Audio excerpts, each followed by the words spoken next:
Olá, como estão todos? É novamente um privilégio estar aqui com vocês para que possamos construir juntos algumas reflexões que vão nos iluminar essa semana, vão nos amparar durante essa semana que se inicia. Aqui na Congregação Espírita Evangélica estamos trazendo as reflexões baseadas no livro Pão Nosso, que veio de Emmanuel, através da psicografia de Chico Xavier. E hoje o capítulo que vai ser refletido, vai ser pensado, é o capítulo 169, cujo título é Olhos. E a gente inicia pedindo ao nosso Pai Maior, a espiritualidade, que nos ampare, que nos proteja, que nos dê essa oportunidade de iluminação, de entendimento, que todas as palavras que possamos ler possamos também compreender e que calem fundo aos nossos corações. E fazemos isso através da prece que Jesus nos ensinou. Pai nosso que estás no céu, santificado seja o vosso nome, venha a nós o vosso reino, seja feita a vossa vontade, assim na terra como no céu.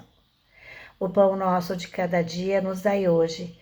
Perdoai as nossas dívidas, assim como nós perdoamos aos nossos devedores. E não nos deixes cair em tentação, mas livrai-nos de todo mal, pois vosso é o reino, o poder e a glória para todos sempre. Que assim seja.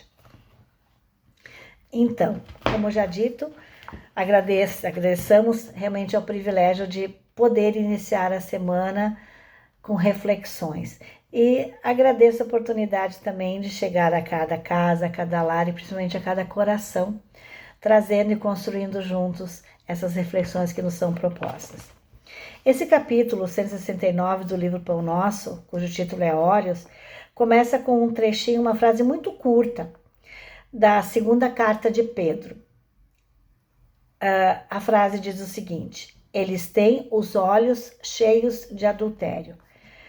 Para trazer um pouco de contexto, essa carta de Pedro, essa segunda carta de Pedro, é uma carta bastante dura, é uma carta bastante firme, que coloca realmente algumas admoestações, coloca alguns limites, né, para que se possa ter um entendimento melhor de todo o ensinamento de Cristo, né? E essa frase está colocada dentro de todo um contexto onde é questionado se algumas situações que são vistas são verdadeiras ou não são verdadeiras, como julgá-las. E daí Pedro diz: se tem os olhos cheios de adultério, vocês verão o adultério. E a gente pode ampliar esse termo adultério, não apenas para ser adultério entre casais, mas um adultério, uma traição. Se eu tenho os olhos cheios de raiva, se eu tenho os olhos cheios de mágoa, se eu tenho os olhos cheios de rancor, o que eu vou conseguir ver? Se nos meus olhos só existe esse tipo de sentimento, é apenas esse tipo de sentimento que os meus olhos vão conseguir captar. Não há como buscar alguma coisa que não tenha já alguma semente dentro da gente mesmo, né? Então, se eu estou banhada em adultério, banhada em traição, se eu estou buscando e procurando ver alguma coisa de mal, é o mal que chegará aos meus olhos. Essa é muito resumidamente o que esse texto vai trazer para nós, de uma forma muito resumida. O que eu procuro ver? O que eu escolho ver? Para onde eu pouso o meu olhar? Em que lado que eu coloco realmente os meus olhos para ver? Aí o texto de Emmanuel fala exatamente assim, a partir do segundo parágrafo. Raros homens se utilizam dos olhos por lâmpadas abençoadas e poucos os empregam como instrumentos vivos de trabalho santificante na vigília necessária, ou seja, é preciso cuidado e vigilância. A maioria das criaturas trata de aproveitá-los à frente de quaisquer paisagens, na identificação do que possuem de pior. O que nós escolhemos ver? Identificamos o que possuímos de pior. Eu vou seguir um pouquinho com o livro, com o texto do livro, para depois a gente fazer algumas reflexões. Porque adiante ainda, Emmanuel nos traz assim: ouçamos o brado de alarme de Simão Pedro, esquecendo o hábito de analisar o mal. Aí é que cabe um pouquinho mais de reflexão, porque nós temos realmente esse hábito de procurar o mal. o hábito de analisar o mal. E antes que isso seja entendido como algum tipo de crítica, há que se ter a compreensão de que no estágio evolutivo em que estamos, um planeta de provas e expiações, onde ainda há mais gestão do mal do que do bem, onde a nossa tendência ainda é mais para o mal do que para o bem, é ainda um processo natural que a gente enxergue primeiro o mal. Mas o fato de isso ser natural não significa que devamos ser passivos frente a isso, né? Então cabe a nós sim o exercício, né? A busca para educar o nosso olhar, para educar os nossos olhos, para que saibamos também buscar o bem. Porque segue o texto de Emmanuel dizendo no próximo parágrafo o seguinte: olhos otimistas saberão extrair motivos sublimes de ensinamento nas mais diversas situações do caminho em que prosseguem. Então, o que também nos faz pensar aqui? Quando fala em olhos otimistas, a gente tem essa tendência de colocar as coisas assim em dualidade, né? Ou otimista ou pessimista, ou bem ou mal. E na verdade se trata de entender que não é um otimismo cego. Não se trata de negar o mal, não se trata de fazer com que não exista as nossas dificuldades, elas existem, mas se trata de exercitarmos a nossa capacidade de ver todos os lados de uma mesma questão. Todos os lados de uma mesma questão. Ver a dificuldade, entendê-la, compreendê-la, abstrair e buscar forças para lutar, para vencê-la, e onde a gente vai encontrar essas forças é justamente onde a gente pousa o nosso olhar, na esperança, na fé, né? E como diz aqui também, motivos sublimes de ensinamento, no aprendizado que podemos ter de cada situação que vivemos. E ver, acima de tudo, o bem por trás de tudo. Quando a gente fala de o bem por trás, me lembra um pouco de uma situação muito clara do nosso dia a dia da física, né? A gente fala, às vezes, em lado sombra, lado luz, né? E a gente não pode esquecer que uma sombra, para existir a sombra de alguma coisa, é preciso que tenha sido projetada uma luz sobre ela. Não existe sombra se não existe uma luz projetada sobre ela. Então, o que é esse exercício? Entender que se há uma sombra, há alguma coisa escura que nos bloqueia o caminho, atrás disso há a luz. E para onde eu coloco o meu olhar? Onde eu busco colocar o meu foco? Né? O que eu enxergo realmente de cada coisa que eu vivencio? Aí eu vou pedir licença para trazer uma situação muito real que aconteceu no nosso país, especificamente no meu Rio Grande do Sul, que é de onde eu sou natural, que a gente sabe que há poucos anos atrás, em 2024, o nosso estado vivenciou um período muito difícil das inundações, que atingiram literalmente todo o estado. Né? E quando eu falo todo o estado, eu não estou querendo dizer que todas as pessoas foram envolvidas com a água em si. Eu, pessoalmente, eu não passei por nenhum prejuízo com relação à enchente em si.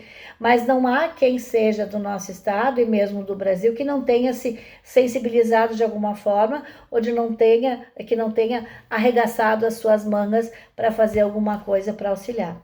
Seja no auxílio físico realmente, né, trabalhando nas frentes de trabalho, seja diretamente com as famílias nas reconstruções, se viu muito isso. E aí, o que eu quero trazer para nossa reflexão baseado nesse episódio e que tem a ver com o nosso texto aqui, assim, de estudo? O que eu, pessoalmente, presenciei?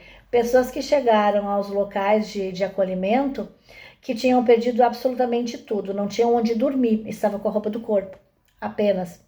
Mas estavam segurando a mão dos seus filhos e felizes por terem um lugar para onde ir, felizes porque a perda foi apenas financeira, olhando realmente com os olhos de esperança para tudo isso. Mas acima disso, o que eu vi, para onde eu escolhi pousar os meus olhos, foi no lado adverso dessa tragédia. Porque ao mesmo tempo que se viu uma tragédia causada por um fator climático, Eu vi nascer, eu só não, né? Todos nós vimos nascer a solidariedade, a caridade em pontos inimagináveis. E esse é o outro lado.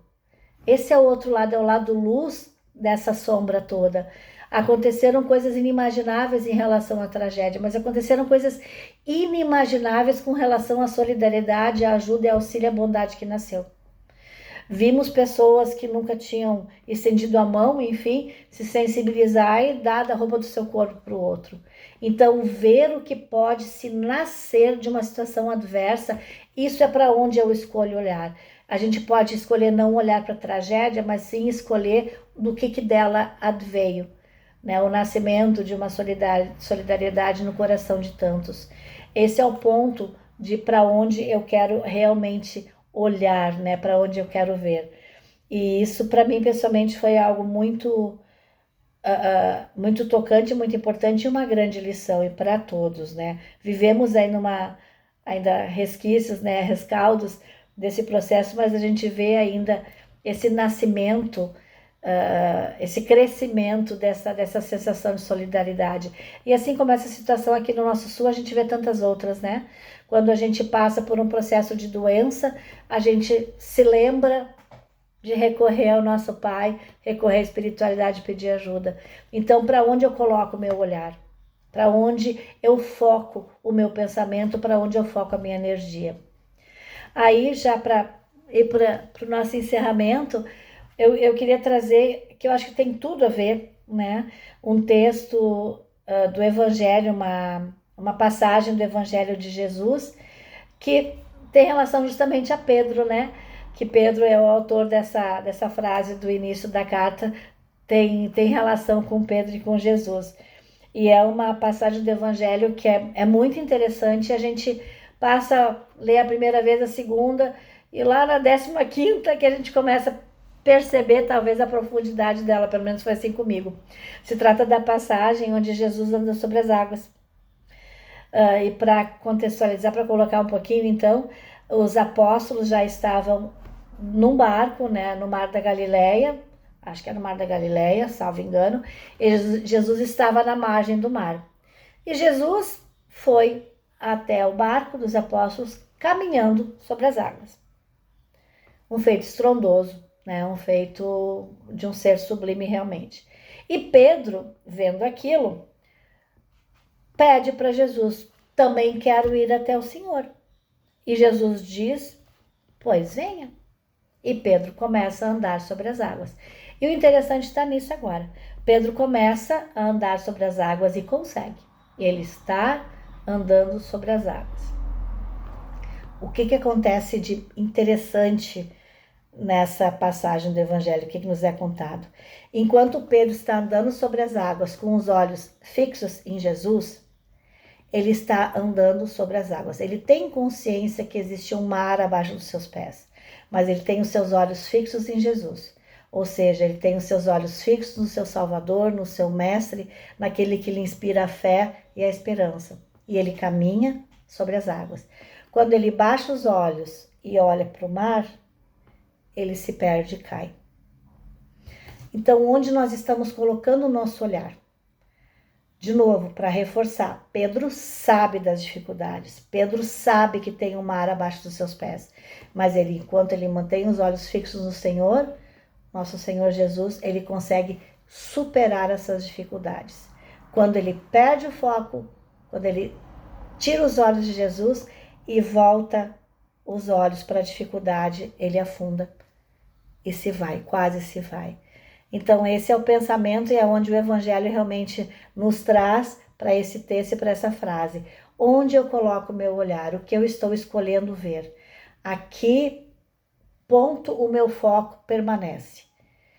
E oramos, e fica aqui para esse encerramento a minha prece. Que possamos durante essa semana manter os olhos fixos na fé, na esperança, no Evangelho de Jesus, naquilo que Ele nos ensinou. E que esse olhar nos dê coragem, nos dê força para caminhar sobre as águas da dificuldade, não esquecendo delas, mas sabendo que a gente tem condições sim de superá-las, dependendo, evidentemente, de como eu lido como eu me coloco e aonde eu pouso os meus olhos. Essa reflexão que eu queria muito compartilhar com vocês para essa semana. Fiquem com Deus, fiquemos todos com Deus e que possamos manter os nossos olhos no bem. Que assim seja.